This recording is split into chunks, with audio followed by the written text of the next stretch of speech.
up, everybody? So in the last video, you guys saw we got all the suspension in on the race car. Turned out good, looks awesome. If you haven't watched that video, go watch it. It was a good one.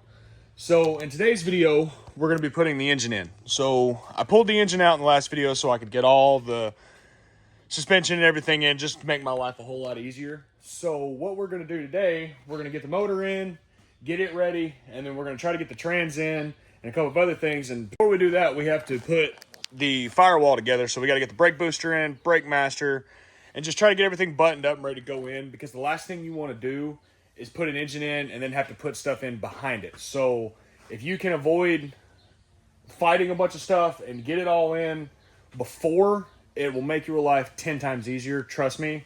I know from experience. I've been there, done that. So stay tuned. Let's get this thing put together and go from there.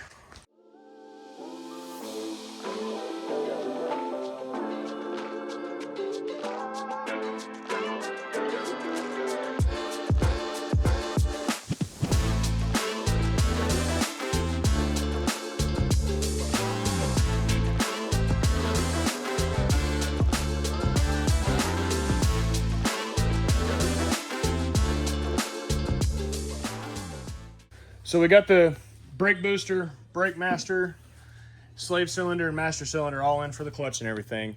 And also too, the crank sensor bracket for the back of the motor here, I had to modify it because originally this part here sits there, but it wouldn't clear, so I had to cut it off.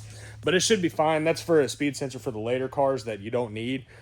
So yeah, we got it all ready to go. We're gonna set the engine down in here and let's see if we can get this thing in.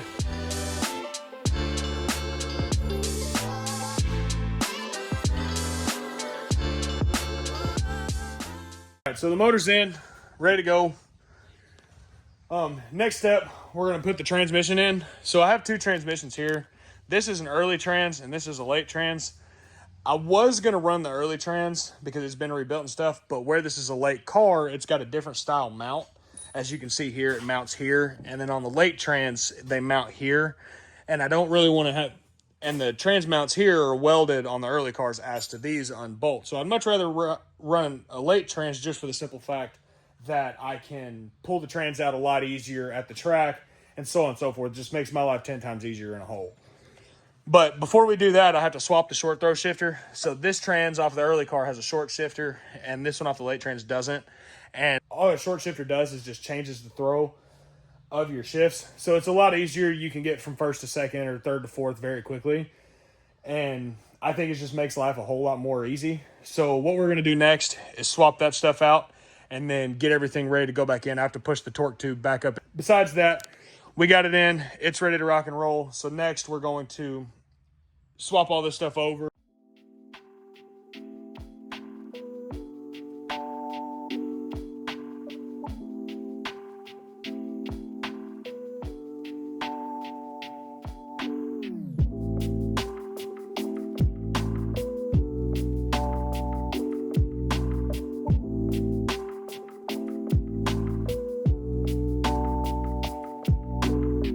So we got the short throw shifter and everything changed over. It's actually a pretty easy process. So the factory ones are held on by a bolt. As you can see here, they just bolt into here. And it's actually pretty easy to change. So there's a little set screw here that you undo and it just pulls out, and then the bolt comes out, converts to like a mono ball over here. So it's got some play in it, which is a lot nicer instead of it being solid. It's one less thing you have to worry about breaking. So all you do is you just took the bolt out, and then I swapped the mono ball over from this trans, and it just threads in with just a 10mm wrench.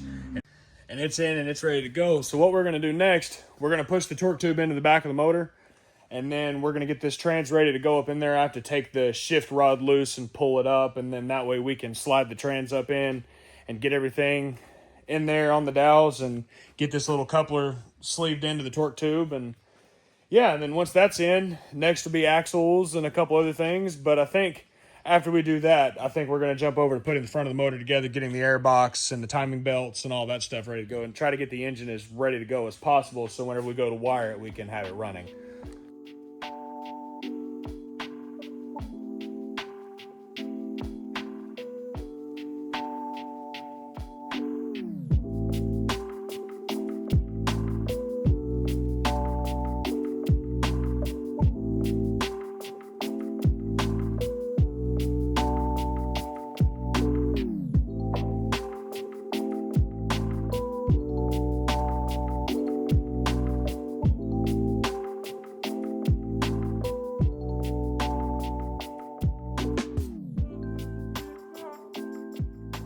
Going on, everybody? So it's the next day.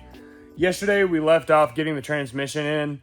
I ended up having to cut yesterday short because I drove all over God's green earth trying to find bolts for the transmission, but I ended up couldn't finding them. Apparently the bolts that go through the top of the transmission are a special bolt that I cannot find anywhere, so I ordered them online.